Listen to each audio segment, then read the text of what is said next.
తూర్పుగోదావరి జిల్లా అమలాపురంలోని సత్యసాయి కళ్యాణ మండపంలో 22వ జాతీయ స్థాయి చిత్రకళ ప్రదర్శన జరిగింది. కోనసీమ చిత్రకళా పరిషత్ ఆధ్వర్యంలో నిర్వహించిన ఈ ప్రదర్శనలో రాష్ట్ర నలుమూలల నుంచి అధిక సంఖ్యలో చిత్రకారులు పాల్గొన్నారు. జాతీయ, అంతర్జాతీయ స్థాయిలో పేరొందిన చిత్రకారుల చిత్రాలను ఈ ప్రదర్శనలో ఉంచారు.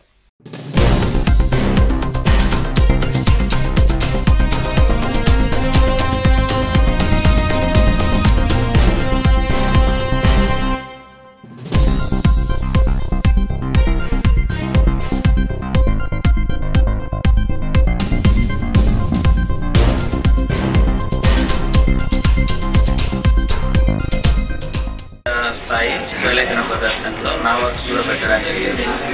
ఇక్కడ ఉన్నటువంటి పెయింటింగ్స్ అన్నీ కూడా చాలా అద్భుతంగా ఉన్నాయి. ఇప్పుడు నేను ఇక్కడికి 2 వర్క్స్ పంపించాను. ఆ 2 వర్క్స్లో నాకు కోనసీమ చిత్రకళా పరిషత్ అవార్డు, PT రెడ్డి అవార్డు రావడం జరిగింది. చాలా హ్యాపీగా ఉంది. ఇలా జరుపుకున్నటువంటి కోనసీమ చిత్రకళా పరిషత్ అధ్యక్షుడు Koratala Sitaram sir special thanks.